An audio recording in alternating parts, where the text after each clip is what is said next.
Hey guys, been doing pretty good about getting weekend updates done, so I'm gonna try and keep rolling with that. It's been a busy week, busy weekend, and it's gonna be a busy rest of the month. I've got a lot of things that I'd like to get done, but work is pulling me away a little bit. So I'll be getting down here just as much as I can to relieve some stress, but other than that, I'll be a little bit more sparse than I normally would be. But it's all right. A couple of things that are new in the shop. You guys have been seeing some videos of the new Vatera Ascender, which you see here in front of me. I got it out yesterday for its first run and it did great. Having a lot of fun with it. And so far for a brand new kit, I'm pretty excited about it. A few more things coming on that, so watch out. And that will be kind of before we decide the ultimate direction I'm gonna take this thing. Next to it, I've got a few other trucks here. I've got a Jeep JK in the shop here. This belongs to Fast Eddie of Fast Eddie Bearings. Fast Eddie helps me out quite a bit. He needed a favor, getting some stuff done on this thing, so I told him to send it this way and I would knock some things out for him, as well as throw a few other little things on there that he didn't specifically ask for, but we're gonna get done anyway. So just gonna knock that thing out for him, make this thing look a little cooler at the same time. Next to it, the Scout is still sitting over here, sans grill. And the grill for that thing, the plans have changed a little bit. I was trying to 3D print it, but I wasn't really happy with my outcome on that. So I'm gonna try and work one out of steel, and we're gonna see how that goes. I was playing around a little bit with some steel and some sheet metal, seeing how welding thin sheet metal to heavier steel rod was going for me to try and make it as smooth as possible. At that same time, I'm going to integrate some Vanquish Q Series rigid lights in for the new headlights on that. So should make that thing it should look pretty good when it's done. This was Matt's idea, and he's the one who picked up the Scout for me, so I'm pretty excited to get those integrated into this thing though. I think that was a really good idea. Other projects in the shop, the Crispy Spider over there, the Italian Pure Spider axles underneath that Crispy chassis. That thing's been fighting me a little bit. These Canadian guys seem to have these crazy ideas, and in the end, I've been scratching my head on that one a little bit with a few things, but it's still a lot of fun, and I'm really excited to work with those axles. Still got to get these things done for those guys up there and get these things out of the shop.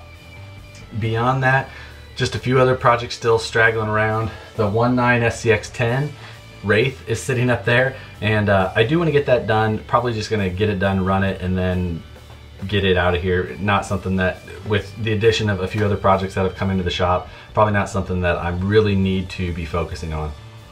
2015 is going to be probably a pretty big year for travel and competition for me. I've got quite a few rigs to build specifically for the year, and none of those I've really started on. I don't know where this Vatera Ascender will fit in that. That may have changed up my plans a little bit. I still do plan to do the Deadbolt SCX10 budget build. That has not showed up yet though, so I'm gonna follow up on that this week and see how that fits into everything else.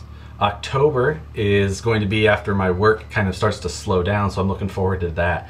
The second weekend October is going to be Crawlapalooza. Now, if you guys aren't familiar with Crawlapalooza, this is the 8th year we've done that, and it's in Disney, Oklahoma.